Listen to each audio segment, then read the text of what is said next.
Hello, everyone.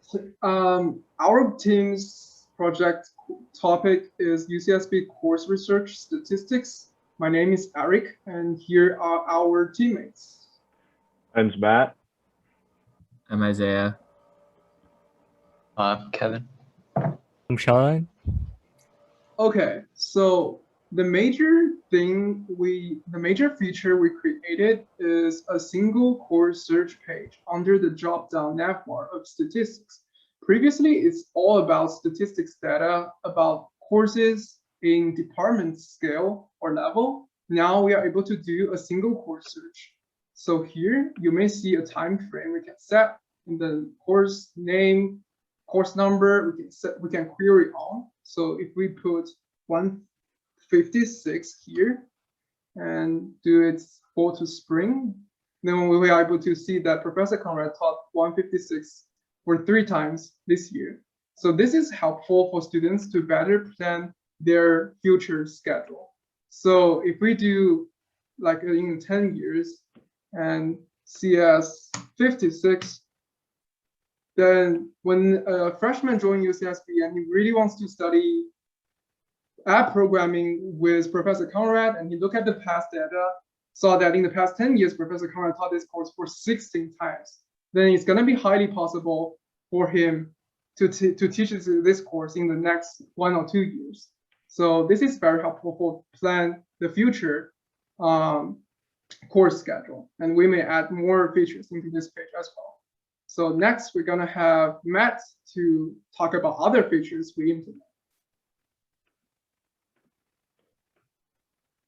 Okay, so some other things that we added were, the first one was if you go to the basic search, it used to be that if you did a search here, it wouldn't return any results. It didn't matter like what parameters you put in, it would just say no course results returned. So we fixed that so that if you do search for any quarter or any subject area, you'll actually get the correct results. And then also what happened was once we fixed that, we realized it wasn't returning this table. It was just returning a JSON at the bottom. And we realized that, well, we don't want to look at a JSON. We want to look at this table.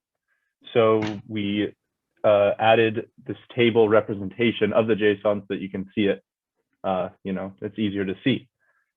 And then another thing we added was we added some more features to this table, like course capacity and total enrolled, so that you could see like if the course is full, like here, or if it's almost full. So like you didn't have to just look at these colors. You could actually see the exact numbers of how many spots are left, and like how full these courses were. And then one final thing that we fixed was in the time, there were some cases when it would say null to null instead of a time to another time.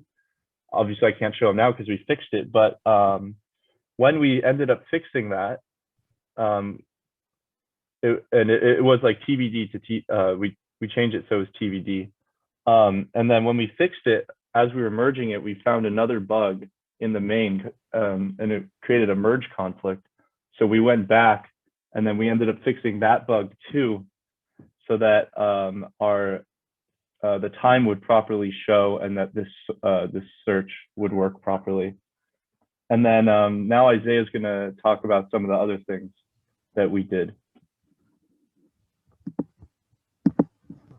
Hey, so I'm going to talk about mainly the starter stories that we were assigned. So one of the first things that we did was fix the colors. This red and yellow color were a lot harsher before. So what we did was we made them lighter. They're kind of more pleasant to look at.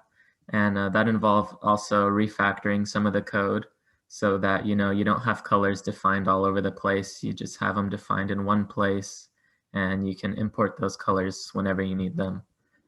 Another thing that we did was we added this text here to explain what these checkboxes do. Previously, it only displayed these checkboxes, and when you clicked it, you kind of just didn't know what it was doing. You just kind of saw stuff change on the table.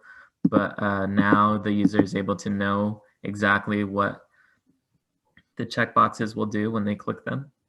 And one more thing we added was up here in the browser tab, you can see a Stork Tower icon now. So what we did was we displayed a relevant favicon so that you can quickly see, you know, what tab this is.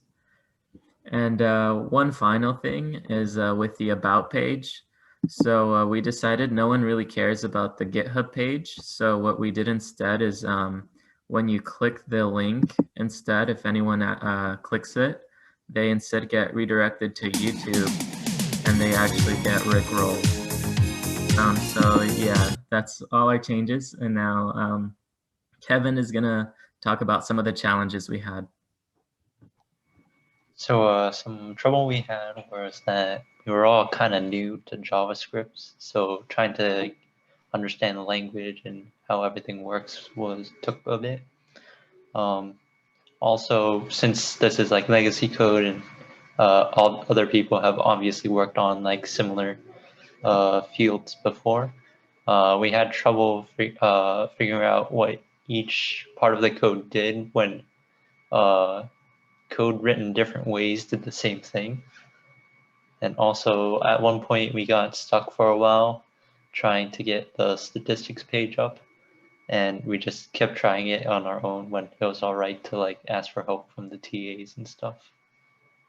And, I guess Sheldon will talk about some advice he had. So some of the advice that we thought we would give to the future students would be that it's important that we work as a team and we like split the work evenly, and to like inform teammates of problems that we may come into. Some other things would be like to plan accordingly, since some stories take longer, like our story, which like took the whole time that we were given, and also to take some time to get used to the format of the code, since there's like a specific way that the code is formatted, and to get used to that, so you know where to like change when you want to make a change. Oh, now we're going to the conclusion. So at the end, we want to express our big thanks to Wei, Jackie, and Mara. Wei, who helped us, taught us a lot of important lessons on testing skills, implementation skills, and he frequently checked on us, our progress. And he did 3 code reviews for us to make sure everything's fine before merging into the main, to push us to keep improving ourselves. And Jackie and Mara always help us when the lecture was over long time ago. So we want to express this thanks to these TAs or ULAs for the help. And in the future, we hope the future 156 teams can add more features or functions into the single course search page or the statistics page to make it a more powerful and practical tool for the UCSB students to use before their registration. Thanks for watching.